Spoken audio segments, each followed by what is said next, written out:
চ্যানেলে আপনাকে স্বাগত।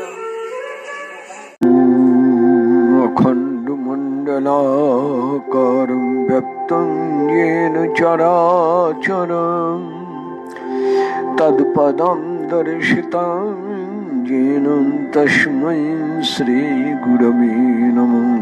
বন্দেऽহং শ্রীগুরুর্শ্রীযুতপদকমলং শ্রীগুরুन् বৈষ্ণবাংশ্চ শ্রীরূপং সাগরজাतं সহগণ রঘুনাথান্বিतं तं সজীবং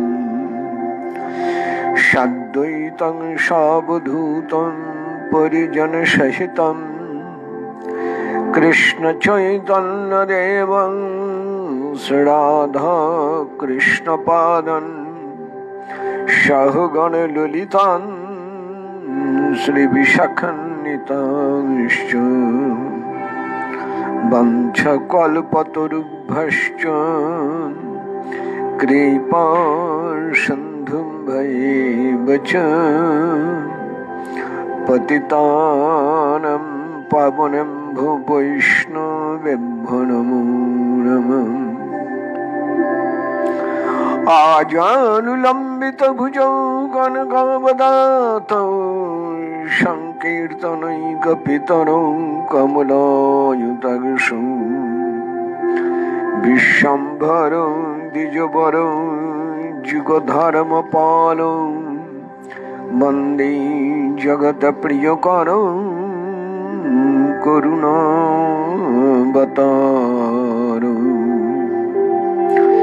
মূকং করোতি বাচালং পঙ্গুং লঙ্ঘয়তে গিরিম যৎকৃপাতমহং বন্দে পরমানন্দমাধবম। নিগমৌ কল্পতরুর্গলিতাং ফলং শুকমুখাদমৃতদ্রবসংযুতং পিবত ভাগবতং রসমালয়ং মুহুরহু রসিকা ভুবি ভাবুকা। নিতাই গৌর হরি বল, নিতাই গৌর হরি বল, নিতাই গৌর হরি হরি বল। अथ श्री श्रीमद्भागवते दशमी सप्तचत्वारिंशतितमोऽध्याय श्री गोपीवग।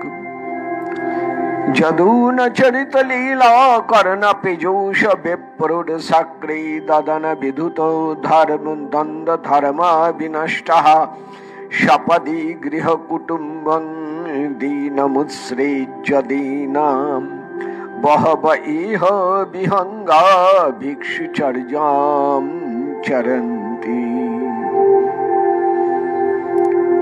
जय निताई जय गौर हरि। प्रणाम श्री गुरु चरणारविंदे। प्रणाम प्रभु निताई गौर हरि। श्री राधा राधा वल्लभ गोपाल जी, श्री नारायण मंदिरे सकल देवता, श्रीमद् भागवत বৃন্দা দেবী সকলকে প্রণাম। আমরা শুনছিলাম রাধারানী বলছেন কৃষ্ণ কথা শ্রবণের কি ফল। দেখুন আগের মন্ত্র আর পরের মন্ত্রে কত পার্থক্য। আগের মন্ত্রে বললেন কৃষ্ণ কথাকে ছাড়া যায় না, আর এখন বলছেন কৃষ্ণ কথা কানে গেলে দ্বন্দ্ব ধর্মা বিনষ্টা। এই দ্বন্দ্ব ধর্ম নিয়ে গতকাল আলোচনা করেছিলাম। আজ আর একটু বলি। মানব জীবন দ্বন্দ্বময়, সংঘর্ষময়।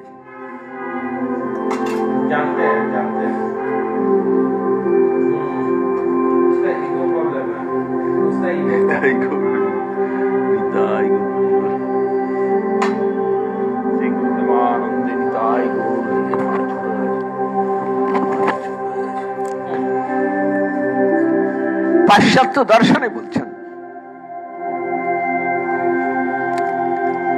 জীবনের দুটা দিক। ওয়েস্টার্ন ফিলোসফিতে বলেন জীবনের দুইটা ধারা, অ্যাকশন এন্ড রিয়াকশন, অর্থাৎ ক্রিয়া আর প্রতিক্রিয়া। বিচার করে দেখুন, ঠিক তাই আমাদের জীবনধারা চলেছে এই দুইটাকে নিয়েই। আমরা কিছু করি আর তার কিছু ফল ভোগ করি। যেটা করি তার নাম ক্রিয়া, আর প্রতিদানে যেটা পাই তার নাম প্রতিক্রিয়া। এই ক্রিয়া, অ্যাকশন এন্ড রিয়াকশন, এই নিয়েই জীবনধারা চলেছে।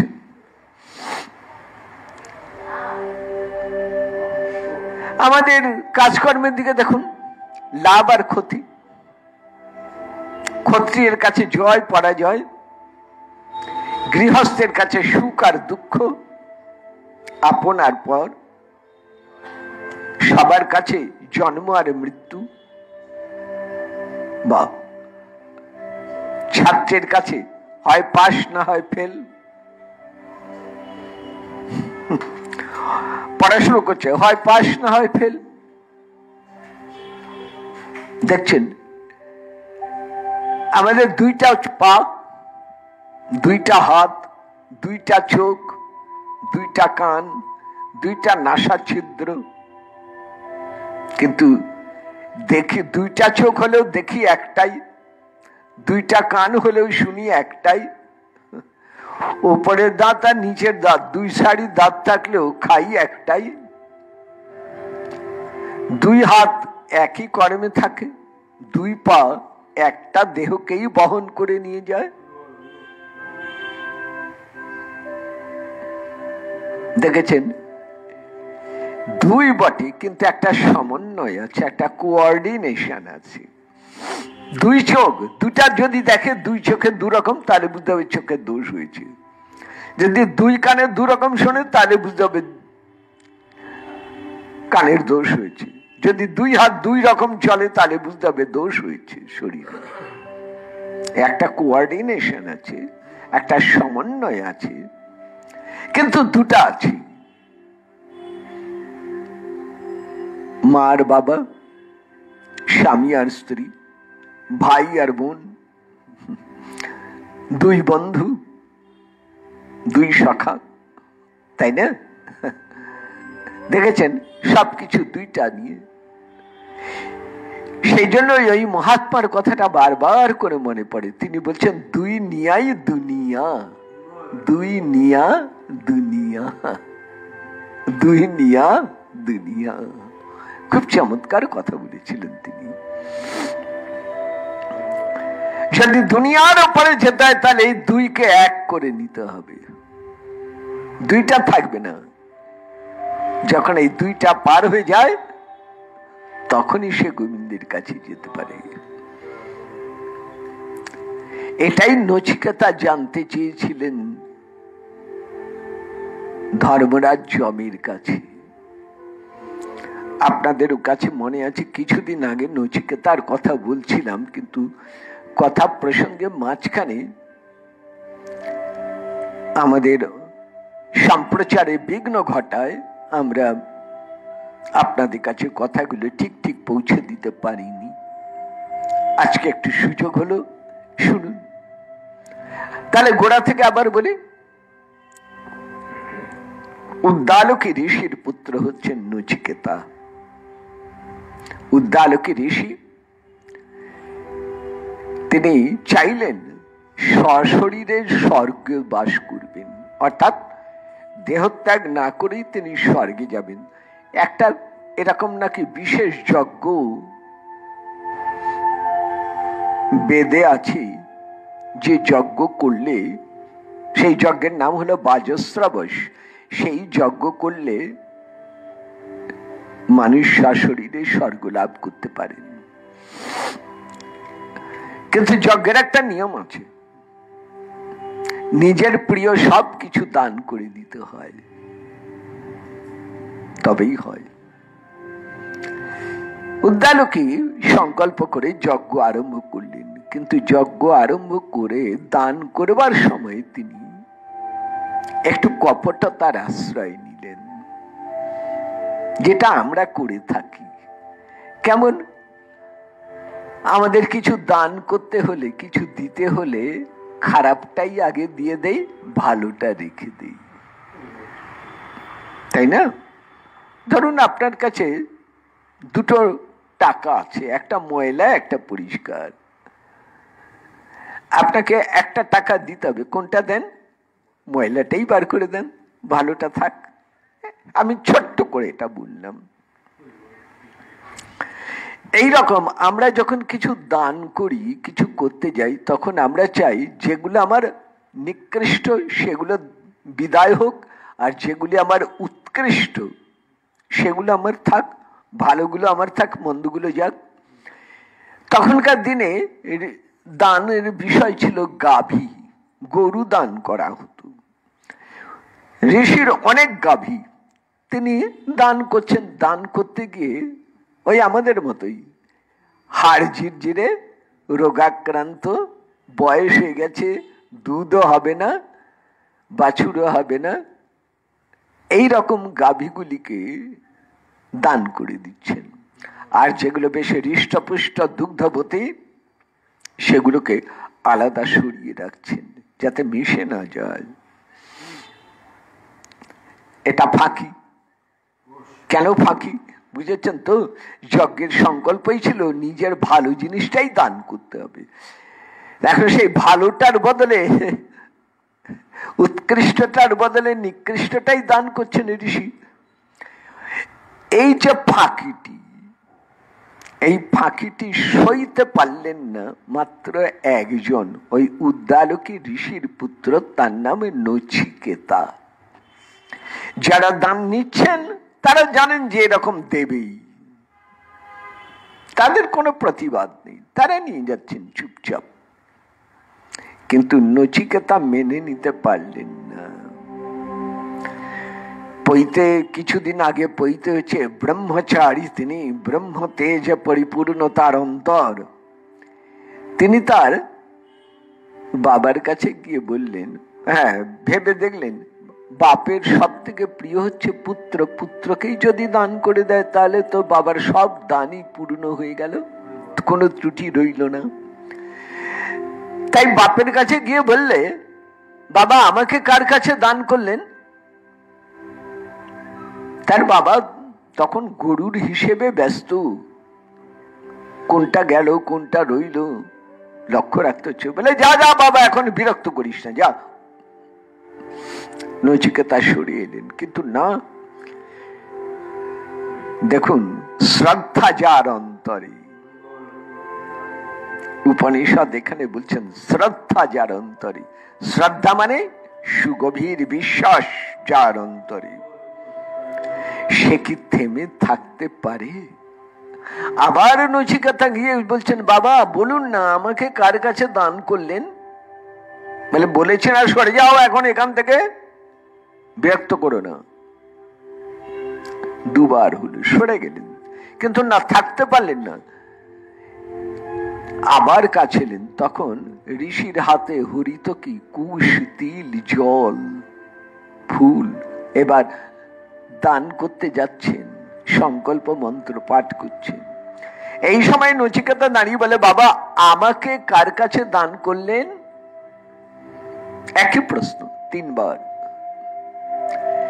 ঋষি কুশ, তিল, জল হাতে নিয়ে বলে উঠলেন, তোকে জমের কাছে দান করলাম। নচিকেতা সরে এলেন। যাক, বাক্য তো বলছেন একটা, ঠিক আছে তাই হবে। দিনের শেষে নচিকেতা তার একমাত্র পুঁথিটি বগলে নিয়ে বাবাকে প্রণাম করে বলছেন, তাহলে আমি এখন আসছি। কোথায় যাও? ঋষির মনেই নেই কোথায় যাও। বলে ওই যে বললেন জমের কাছে দান করেছি। ওহো, তখন ওই কাজের সময় এসে বিরক্ত করছিলে, সেই জন্য ওটা বলেছি, ওটা একটা কথার কথা, ও কথার কোনো দাম আছে? যাও ঘরে যাও। নচিকেতা বলে, না বাবা, আপনি ঋষি, আপনার হাতে ছিল কুশ, তিল, জল, হরিত কি, সংকল্প বাক্য উচ্চারণ করেছেন, আমি প্রণাম জানাচ্ছি। বাবা আশীর্বাদ করুন যেন আমি সত্যি জমের কাছে পৌঁছতে পারি। কি তেজ ঋষি কুমারের! সত্যনিষ্ঠা ঋষি কুমারের। দেখুন এইখানেই তো ধর্ম। দেখুন ধর্ম মানেই সত্যই ধর্ম, ধর্মই সত্য। এখানে কপটতার কোন স্থান নেই। আমার মনে থাকবে এক ভাব আর মুখে দেখাবো আরেক ভাব, তার আর যাই হয় ধর্ম হয় না। ইহকালো এবং পরকালো দুইটাই তার নষ্ট হয়ে যাবেই যাবেই যাবেই। এটাই হচ্ছে আমাদের উপনিষদের মর্মবাণী। সত্যে প্রতিষ্ঠিত হও, সে যতই মর্মান্তিক হোক, যতই তোমার কষ্টদায়ক হোক, তুমি সত্যকে ত্যাগ করতে পারো না। এটা রামায়ণে বলছেন, এটা মহাভারতে বলছেন, এটা 18টি পুরাণে বলছেন, এটি ভাগবতে বলছেন, এটি আমার নিতাই গৌরী লীলাতেও আছে। সব জায়গাতেই দেখুন এই সত্যনিষ্ঠা। সত্যমেব বিজয়তি না নৃতম, সত্যই জয় লাভ করে, মিথ্যার জয় হয় না। কপটতা করে সাময়িক লাভ হলেও পরিণামে কিন্তু খুব দুঃখ ভোগ করতেই হয়। এটাই প্রকৃতির মার, একেই বলে প্রকৃতির মার। আসুন শোনা যাক।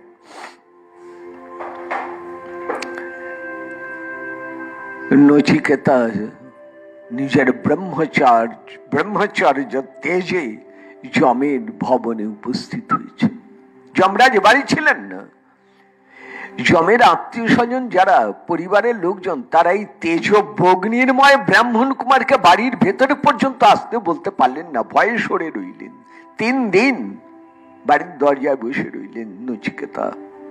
3 দিন পরে যম ফিরেছেন। দরজায় এই ব্রাহ্মণ কুমারকে দেখেই যম আদর করে ডেকে নিলেন। অতিথি ব্রাহ্মণ দরজায় বসে আছেন 3 দিন। হায় হায়, ধর্মরাজ তিনি নচিকেতার কাছে ক্ষমা চেয়ে নিলেন, সেবা করলেন, অতিথি সৎকার করলেন যথাবিধিতে। তারপর বললেন, তুমি আমার বাড়ির দরজায় 3 দিন বসেছিলে আমার প্রতীক্ষায়, আমি তোমাকে 3টা বর দেব, 3টা বর দেব। কি বর চাই বলো? নচিকেতা বললে, প্রথম বর হচ্ছে আমার বাবা ফাঁকি দিচ্ছিলেন যজ্ঞে,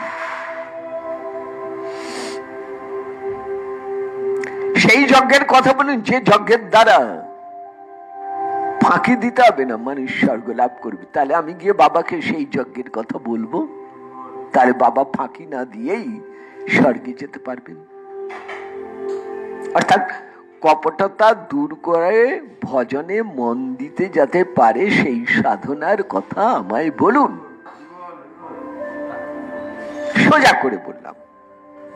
যম বলে, তুমি মনে রাখতে পারবে? বলে, আপনি বলুন না, দেখুন দেখি আমি মনে রাখতে পারি কিনা। যম বললেন, নচিকেতা হুবহু শুনিয়ে দিলেন, এবং সেই সাধনা সন্তুষ্ট হয়ে তার মেধার, তার শ্রুতি শক্তিকে দেখে যম বললেন, আজ থেকে এই সাধনার নাম তোমার নামে রইল নাচিকেত যজ্ঞ।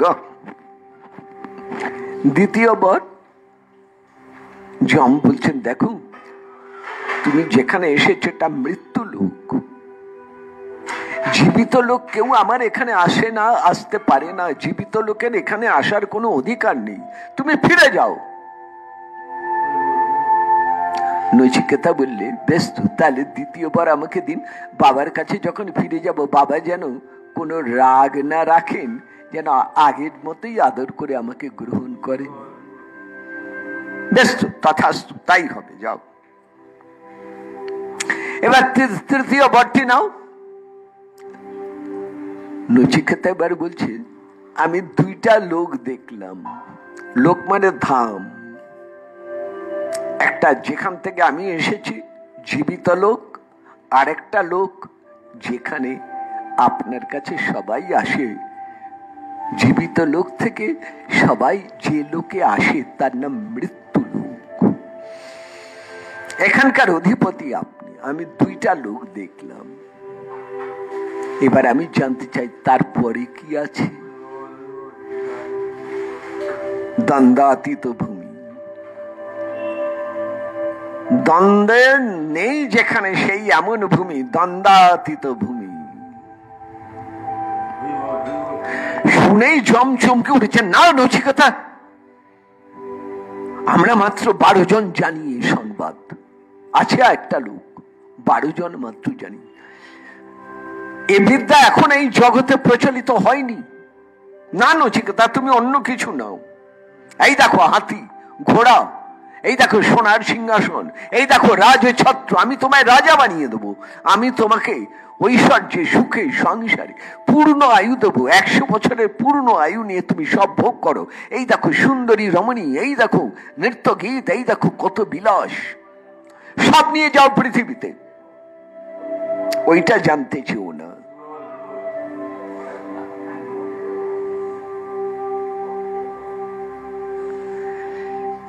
নচিকেতা বলছেন, ধর্মরাজ আপনি দিচ্ছেন, অস্বীকার করছি না, কিন্তু একটা কথা বলি, এগুলো ভোগ করতে করতে আমার প্রশ্নের উত্তর মিলবে। আপনি যেগুলো দিলেন, হাতি, ঘোড়া, রাজপদ, সুন্দরী স্ত্রী, ঐশ্বর্য, সম্পদ, আয়ু, সব পাবো। আমার প্রশ্নের উত্তর মিলবে। জীবিত লোক আর মৃত্যু লোকের পরপারে কে আছে, কি আছে, সেটা, সেই প্রশ্নের উত্তর পাবো আমি। কিভাবে সেখানে যায় বলবেন, এই উত্তর মিলবে। যম বললেন, তুমি আমাকে হারিয়ে দিলে, হেরে গেলাম আমি তোমার কাছে। আমি তোমায় পরীক্ষা করছিলাম। নচিকেতা, আমি তো মিথ্যে বলতে পারবো না। যেগুলো তোমাকে দিতে চেয়েছিলাম সেগুলি তোমার ইন্দ্রিয় শক্তিকে হরণ করে নিত, তোমার প্রশ্নের উত্তর দিতে পারত না, তোমাকে ভুলিয়ে রাখতো, মনে করাতো না। এসো নচিকেতা, আমার কাছে বসো, আমি তোমায় শোনাই, আমি তোমাকে শোনাই তার কথা। আছে এক ধাম, আনন্দ ধাম, নিত্যানন্দ ধাম, নিত্য আনন্দের ধাম।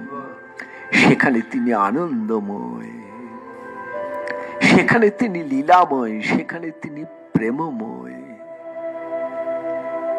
তারই একটা ছায়া তোমার আমার সবার অন্তরের মধ্যে। যেমন কাঠের মধ্যে আগুন, যেমন সব বিষয়ের মধ্যে বাতাস, না তেমনি করে সেই আনন্দময় সব জায়গায়, কিবা জীবিত লোক কিবা মৃত্যু লোক, সব জায়গায় তিনি, কিন্তু অব্যক্ত। আর এই আনন্দ ধানে তিনি পরিব্যক্ত, প্রকাশিত। সেখানে কেউ নিজের চেষ্টায় যেতে পারে না। না নচিকেতা, যতই শাস্ত্র পাঠ করো, যতই তোমার মেধা জ্ঞান চেতনা থাক, যতই তার কথা শোনো না কেন, নিজের চেষ্টায় কোনোদিনই পৌঁছতে পারবে না। কি করে যাওয়া যায়? একটাই উপায়, তিনি যাকে টেনে নেন কাছে,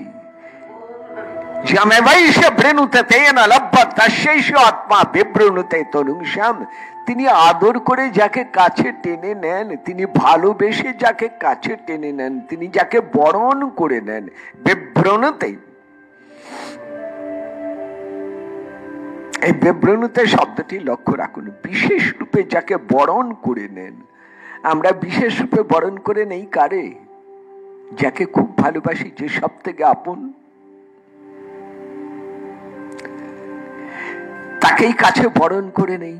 ঠিক এই রকম ভক্তকে বরণ করে নেন ভগবান। গোবিন্দ নিজের ধামে, ভক্ত ভগবানের ধামে যান। কিভাবে যান? ভগবান তাকে বরণ করে নেন। কেমন জানেন? আসুন না, হরিদাসের ছবিটা তো দেখেছেন। হরিদাস দেহ ত্যাগ করলেন, কিন্তু মহাপ্রভু তার দেহটি কোলে তুলে নিয়ে আনন্দে নাচছেন।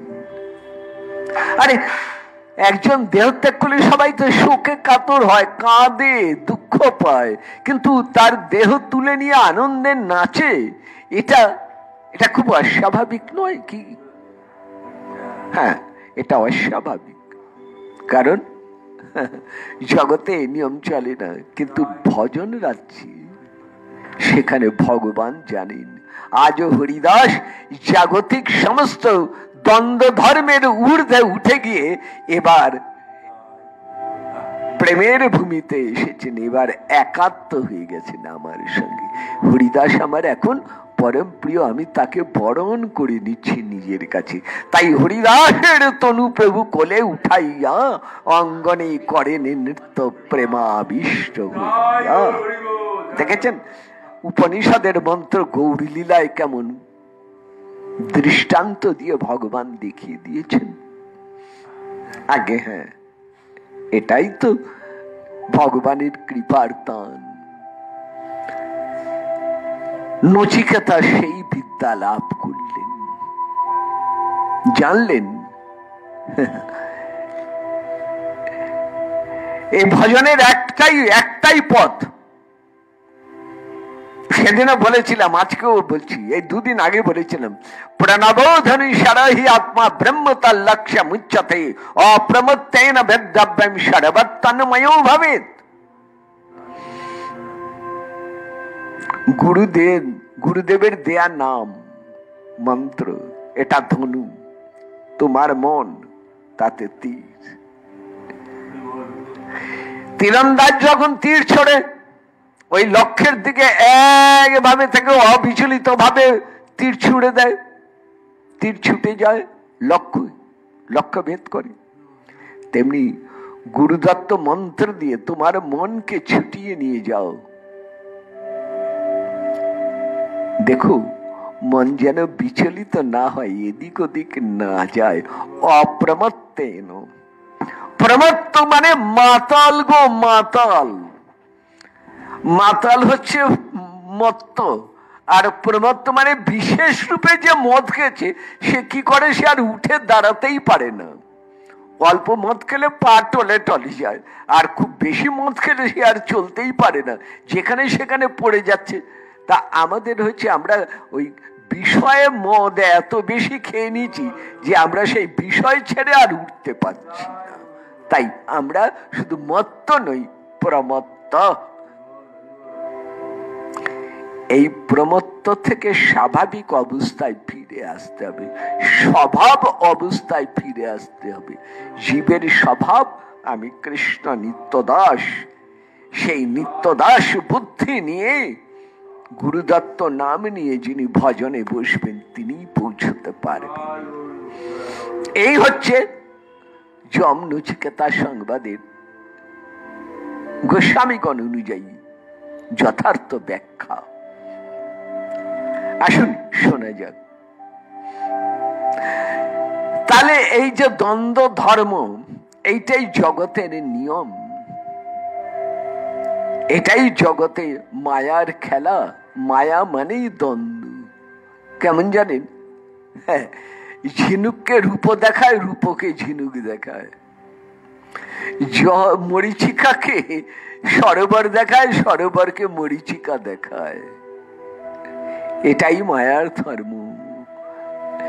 অসত্যকে সত্য করি মানি, অহংকারে মত্ত হইয়া নিতাই পদ পাশরিয়া অসত্যকে সত্য করি মানি।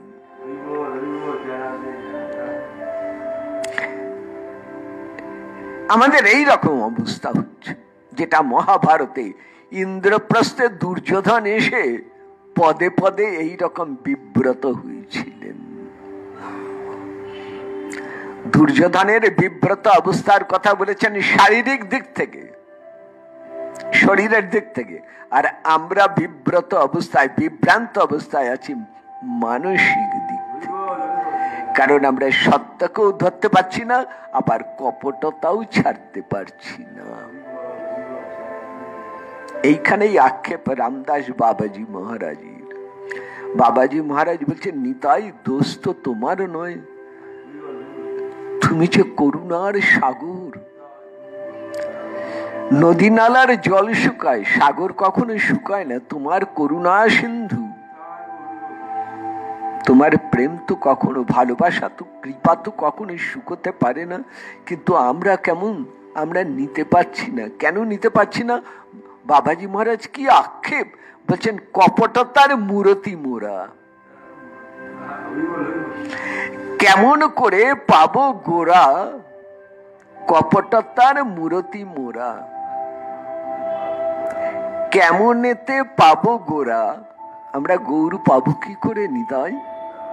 তুমি তো বলছো ভজ গৌরাঙ্গ, কহ গৌরাঙ্গ, লহ গৌরাঙ্গের নাম। কিন্তু আমরা সেই গৌরাঙ্গ পাবো কি করে? কারণ আমরা যে কপটতার মূর্তি, অর্থাৎ কপটতা দিয়ে আমাদের যেন শরীর মন সবকিছু ভরে আছে, তাই কপটতার মূর্তি মোরা। কি আক্ষেপ! বাবাজি মহারাজের এই কান্না, চোখের জলে ভেসে গেছেন তিনি। গলার চাদরটা, আমার বাবার কাছে শোনা কথা বলছি, গলার চাদরটা মালার মতন করে সামনে ছড়িয়ে দিয়েছেন। সেই চাদরটা চোখের জলে সম্পূর্ণ ভিজে চুপচুপে হয়ে গেছে। কার জন্য তার এই কান্না? তিনি কি নিজে কপট? আগে না, আমাদের কথা ভেবে।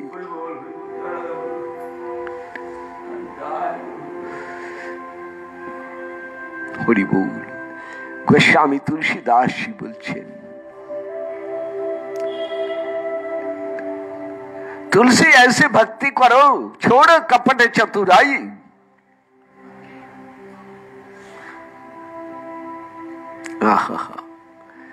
তুলসীদাসজি লিখছেন, নিজেকে সম্বোধন করে বলছেন, রাম পেতে তোমার দেরি হচ্ছে কেন গো? একটাই কারণ। তুলসীদাস বলছেন, আমি বিচার করে দেখলাম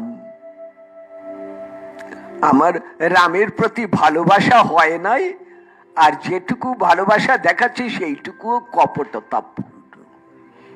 তাই ছোড়ো কপটে চতুরাই। নিজেকে, নিজের মনকেই তুলসীদাসজি বলছেন, তুলসী ছোড়ো কপটে চতুরাই। আমরা কি ভাবি, যার সাথে কপট আচরণ করছি সে বুঝতে পারবে না। আগে না।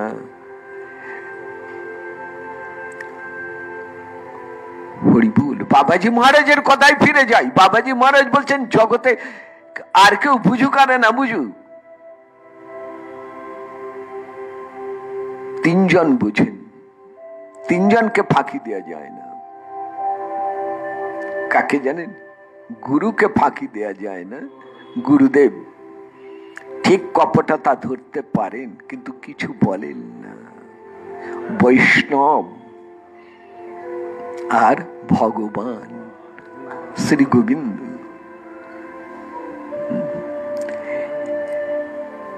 তারা কপটতা দিয়ে তাদের ভোলানো যায় না। আমরা গুরুদেবের কাছে গিয়ে বসি, মিষ্টি মিষ্টি কথা বলি, আর ভাবি যে আমি যা অন্যায় করেছি, আমি যা কপটতা আচরণ করেছি, বোধহয় গুরুদেব জানেন না, বুঝেন না। কিন্তু না, তিনি সব বুঝেন। এই জন্যই প্রভুপাদ আমাকে বলেছিলেন, সাবধান, আমি যখন গুরু তখন জেনে রাখবি আমি কিন্তু ভেতরে বসেই সব দেখছি, আমাকে ফাঁকি দেয়া যায় না। আমার চোখ, আমার কান কিন্তু সব দেখে এবং শুনে। এই তো গুরুতত্ত্ব, এই তো ভগবত তত্ত্ব। দেখুন, ধর্ম আলোচনা মাথার নয়, হৃদয় দিয়ে বুঝুন, অন্তর দিয়ে বুঝুন। যদি সত্যিকারের নিজের মঙ্গল চান, তাহলে অন্তর দিয়ে বুঝুন, হৃদয় দিয়ে বুঝুন। আসুন শোনা যাক। রামদাস বাবাজি মহারাজ বলছেন, আমরা কোথায় ফাঁকি দিচ্ছি? যদি কেউ এই প্রশ্ন করে, নিজেই তার উত্তর দিয়ে বলছেন, বললে গুরু বৈষ্ণবে দিয়ে ফাঁকি আমি জন্মে জন্মে অপরাধী।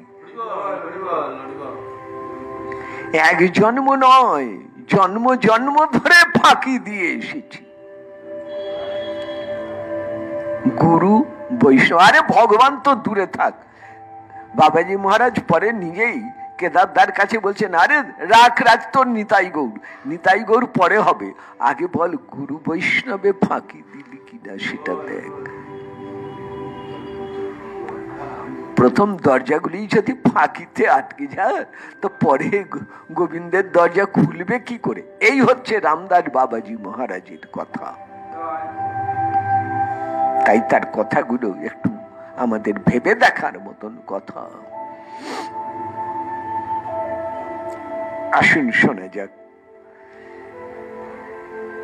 তাহলে কার কাছে দরজা খুলে যায়? ব্রজের দরজা কার কাছে খুলে যায়? ভজনের দরজা কার কাছে খুলে যায়? একমাত্র তিনি যাকে আদর করে বরণ করে কাছে টেনে নেন, জমে বৈশা বৃণুতে তেন লভ্য তস্যৈষ আত্মা বিবৃণুতে তনুষাম। তখন তার কি হয়? দুটো থাকে না, এক হয়ে যায়। দেখুন এখানে রাধানী কি বলছেন, খাঁচার ভেতরে পাখি দুইটা দেখছে। কি দেখছে জানেন? একটা খাঁচা আর দূরে একটা বন, দুইটা দেখছে, তাই না? একটা দেখছে নিজের খাঁচা, আর একটা দেখছে দূরের বন, দুই দেখছেন। এক জায়গায় আটকানো, এক জায়গায় মুক্ত।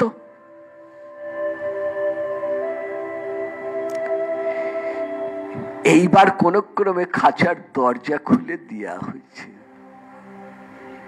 পাখিটি বেরিয়ে পড়ল, উড়ে চলল। কোথায়? এবার একটাই দেখছে। কি দেখছে? এখন আর খাঁচার দিকে ফিরেও তাকাবে না, সে তখন বৃন্দাবনের দিকে ছুটে চলেছে। এইভাবে বৃন্দাবনের পথে ছুটে চলেছেন শ্রীরূপ সনাতন, রঘুনাথ দাস গোস্বামী, রঘুনাথ ভট্ট গোস্বামী, শ্রীজীব গোস্বামী, চলেছেন গোপাল ভট্ট প্রভু, বৃন্দাবন পথযাত্রী। পড়ে রইল সংসার। শুনুন, একবার যদি কানে যায় কৃষ্ণ কথা, গৌর কথা যদি কানে যায়, তার দ্বন্দ্ব ধর্মা বিনষ্ট হয়। রাধানী কথাটা এবার গৌরী লীলার আরেকটা ঘটনা দিয়ে বলবো আপনাদের কাছে। শুনুন, লীলা কথা শুনুন, শুনছেন, শুনে যান, প্রাণ ভরে শুনে যান। মহাপ্রভু রামকেলি গ্রামে এসেছেন। কেন রামকেলি এলেন কেউ জানেন না। সঙ্গে লক্ষ মানুষ, বিরাট মাঠ, আর একটা বড় কেলি কদম্ব গাছ। পরবর্তীকালে আবার সেইখানেই কেলি কদম্ব গাছ আরেকটা লাগানো হয়েছে। এখন আছে কিনা ঠিক জানি না, থাকার তো কথা নিশ্চয় আছে। সেইখানে এখন আছে মহাপ্রভুর পাদপদ্ম চিহ্ন। আমি গেছি সেখানে, দেখেছি সেই যায়। কিছু দূরে উঁচু টিলা, একটা গম্বুজ, গম্বুজ মানে অবজারভেশন টাওয়ার, যেখান থেকে নবাব বহু দূরের দৃশ্য দেখতে পেতেন, মাঝে মাঝে উঠে দেখতেন। নবাব উঠেছেন গম্বুজের ওপরে, সঙ্গে শ্রীরূপ সনাতন মানে সাকর মল্লিকার দবির খাস, আর রয়েছেন ইন্টেলিজেন্স ব্রাঞ্চের চিফ কমিশনার, গুপ্তচর বিভাগের প্রধান। তিনিও ব্রাহ্মণ, নাম তার কেশব ছত্রী। নবাবের আসবার একটা কারণ হচ্ছে 1 লক্ষেরও বেশি লোক নিয়ে এক সন্ন্যাসী রামকেলিতে এসেছেন। রাজধানীর কাছে 1 লক্ষের বেশি লোক নিয়ে সন্ন্যাসীরা আসার উদ্দেশ্য কি? আমাকে গদিচ্যুত করবে? তখনকার দিনে এরকম হতো। সন্ন্যাসী রাজা হবে? হ্যাঁ, এরকম একটা প্রবাদ তখন বাংলায় প্রচলিত ছিল যে এক সন্ন্যাসী রাজা হয়ে যাবে। নবাবের ভয়, এই সন্ন্যাসী কেন এসছে? গম্বুজে উঠে দূর থেকে দেখছেন,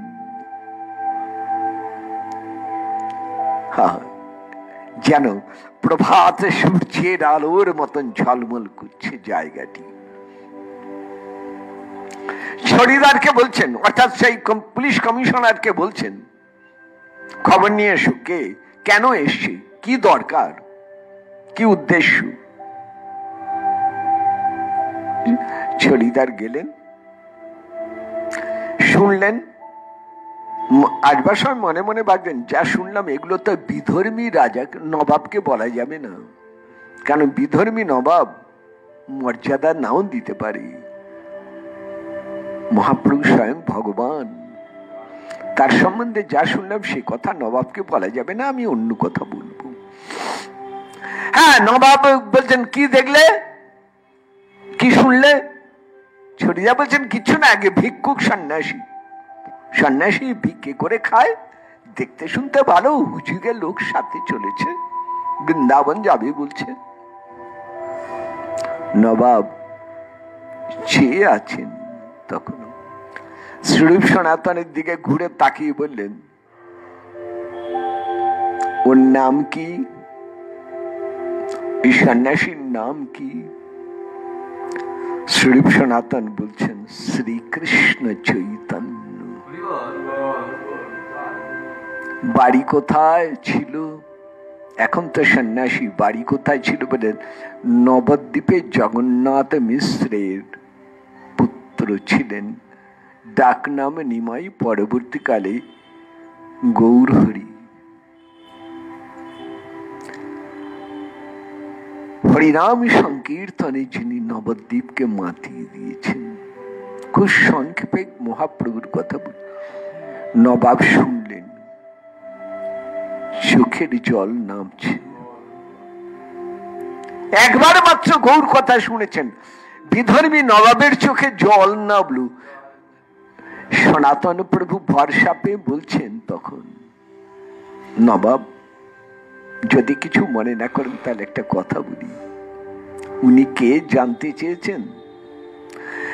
তার জগতের পরিচয় দিচ্ছে, এবার তার অলৌকিক একটা পরিচয় দিই, যে পরিচয় লোক জগতের নয়, তারে বলে অলৌকিক পরিচয়। শুনুন, আপনি কি ছিলেন প্রথম জীবনে? জন্মজুর, রাজমিস্ত্রির সাথে কাজ করতেন, আপনি জন্মজুর ছিলেন। তার থেকে আপনি বাংলার নবাব। এই যে আপনার উন্নতি, এই যে আপনার উঠে আসা, কি করে সম্ভব? ঈশ্বরের কৃপায়, ভগবত কৃপা, তাই না? আমরা বলি উনি সেই ভগবান। আপনি আল্লাহ বলেন, আমরা বলি শ্রীকৃষ্ণ চৈতন্য। নবাব বলছেন, ছড়িদার, ছড়িদার, দেখেছ তুমি আমার কাছে মিথ্যে কথা বলেছিলে ভয়, কিন্তু আমি প্রভুর নাম, প্রভুর কথা শুনেই প্রভুকে চিনেছি গো। একবার মাত্র শুনে আমি বুঝেছি। আর তোমরা তার হয়েও তাকে চিনতে পারছো না। কেন আমার কাছে গোপন করলে? ছড়িদার শোনো, স্বরূপ সনাতন, আমি তো প্রভুর কোনো সেবা করতে পারবো না, একটাই সেবা করতে পারি, একটা পাশ লিখে দাও প্রভুকে। সারা বাংলায় প্রভু সবাদে যাবেন, আমার বাংলা মহাপ্রভুর চরণ স্পর্শেতে কৃতার্থ হোক, ধন্য হোক। আহা, নবাব ফিরে গেছেন প্রাসাদে। দেখেছেন একবার মাত্র গৌর কথা শুনে কেমন মন বদলে গেছে। নবাব হোসেন শাহ দ্বন্দ্ব ধর্মের অতীত হয়ে গেলেন। এই তো গৌর করুণা, এই তো গৌর কৃপা। এবং সেই কৃপার কারণেই কেশব ছত্রীর কপটতা ধরে ফেলেছেন নবাব, যে তুমি আমার কাছে সত্যি কথা বলছো না। দেখলেন, এই জন্যই বাবাজি মহারাজ বলছেন সবার কাছে লুকোনো যায় রে বাবা, কিন্তু সাধু বৈষ্ণব, সাধু গুরু বৈষ্ণবের কাছে কপটতা চলে না বাবা। কেদারদাকে বলেছিলেন কথাটা, কেদারদার কাছ থেকে আমি শুনেই বলছি। শ্রীমৎ কৃষ্ণ আনন্দ দাস বাবাজি মহারাজা বড় প্রীতির চোখে দেখেন বলেই পিতা প্রভুকে কাকা প্রভু বলতেন, সেই হিসেবে আমি দাদা বলে থাকি। আসুন শোনা যাক, তাহলে দ্বন্দ্ব ধর্ম নিয়ে কি হয়। এই দেখুন, ধনী ধনের আকর্ষণ হারায়, যোগী যোগের আকর্ষণ হারায়, জ্ঞানী জ্ঞানের আকর্ষণ হারায়, জ্ঞানী জ্ঞান পথ ছাড়ে। সুখদেব চতুর্শন, ধনী লালা বাবু পরম ঐশ্বর্য ছেড়ে দিয়ে বৃন্দাবনে গিয়ে মাধুকুরি গ্রাস, না না শেষে তাও ছেড়ে দিয়ে ওই ঘোড়াতে যে মুগ মটর ছোলা খেত, তার মুখ থেকে ছিটকে ছিটকে পড়তো, তাই কুড়িয়ে নিয়ে খেতেন। রঘুনাথ দাস গোস্বামী 20 লাখ টাকা জমিদারের ছেলে, জগন্নাথ মন্দিরের বাইরে নালা থেকে মহাপ্রসাদ কুড়িয়ে নিয়ে খেতেন। চিন্তা করা যায়, ধনীর ধনের আকর্ষণ নেই। হরি বল হরি বল।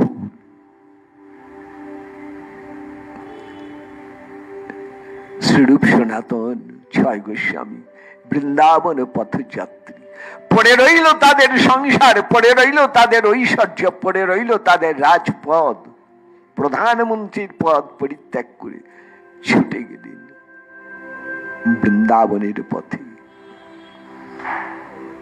কোনো অভাবে তো যান নাই, অভাবে তো যান নাই। খাঁচার পাখিটি খাঁচাতে তো ভালোই ছিল, ভালো খাবার পেত, জল পেত, সবই তো দিতেন খাঁচায় বন্দি পাখিকে, কোনো অভাব তো রাখেন নাই পাখিটার। তবু পাখির শরীরকে বাঁধতে পেরেছেন, মনকে বাঁধতে পারেন নাই, তার মন ওই বনি। ঠিক তেমনি করে যার কানে কৃষ্ণ, রাধারানী বলছেন যার কানে কৃষ্ণ কথা গেছে তার মন বৃন্দাবনে, সংসার তাকে, কোনো অভাবে সে বৃন্দাবনে যায় না। শুনুন শুনুন, একটা মজার কথা বলি। অনেকে এই কিছুদিন আগেও এই প্রশ্ন করেছেন, আমি বৃন্দাবন থেকে ঘুরে এলাম পরেই এই প্রশ্ন। বর্ধমান থেকে একজন জিজ্ঞেস হচ্ছে, আচ্ছা প্রভু এবারেও আপনি বৃন্দাবনে গেলেন, এতবার বৃন্দাবনে কেন যান? এত সব কথাগুলো শুনুন কিরকম, এতবার বৃন্দাবনে কেন যান? আমি বললাম, তুমি প্রাণগোপাল প্রভু নাম শুনছো? বলে তিনি আমার পরম গুরু। খুব ভালো, খুব ভালো, বয়স্ক লোক, কিছু বললাম না। বললাম পরম গুরু, প্রাণগোপাল প্রভু আমার পরম গুরু। আমি বললাম বাহ, খুব ভালো, খুব ভালো। তার তোমার পরম গুরুদেবের কথা দিয়ে একটা কম বলি, তাকেও ঠিক এই প্রশ্ন করেছিলেন। তিনি বলেছেন আমি বৃন্দাবনে কেন যাই জানো? কোনো অভাবে যাই না, যাই টিকা নিতে, ইঞ্জেকশন নিতে যাই। সে তো অবাক, শিষ্য অবাক, ইঞ্জেকশন নিতে যান কেন? বলে তোমাদের এই সংসার হচ্ছে মহামারীর জায়গা, মহামায়ার জায়গা, মহামারীর জায়গা।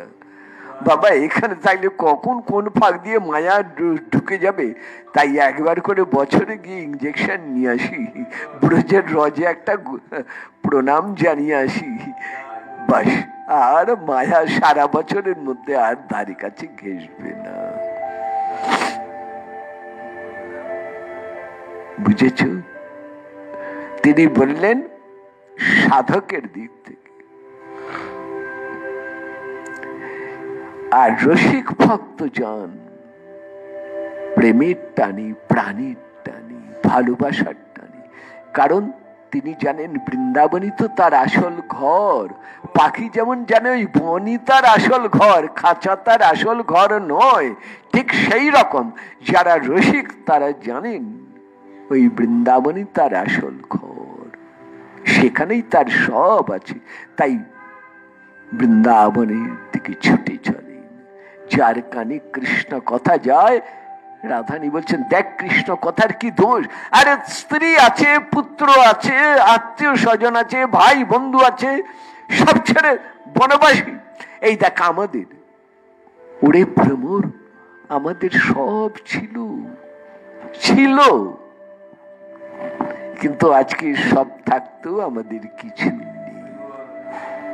আমরা বাড়ির পদ ভুলে গেছি, মা বাবার নাম পর্যন্ত ভুলে গেছি, আত্মীয় স্বজনের মুখগুলো পর্যন্ত ভুলে গেছি। কিছু নেই মনের মধ্যে, শুধু একটাই আছে, ওই বংশীধারী, ওই বাঁকা নয়ন, ওই শ্যামী সুন্দর রূপ, ওই গোপীনাথ রূপ শুধু হৃদয় জুড়ে রয়েছে রে প্রমোর। আর কিছু মনে নেই, আর কিছু মনে আসে না। কত চেষ্টা করছি মনে ভাবতে, ভাবি না, আসে না। দ্বন্দ্ব ধর্মা বিনষ্টা। তাই খুব ছোট্ট করে বলেছিলেন বাবাজি মহারাজ, আমরা ঘরের কথা বনে বলি না, আর বনের কথা ঘরে বলি না। তাই না? দ্বন্দ্ব মানে দুইটা, একটা ঘর একটা বন, কিন্তু বনের কথা ঘরে হয় না, আর ঘরের কথা বনে হয় না। তাহলে আজ এই পর্যন্তই। আগামীকাল আবার 8টায় পরের অংশে যাব। সকলকে প্রণাম। নিতাই গৌর হরি বল, নিতাই গৌর হরি বল, নিতাই গৌর হরি বল।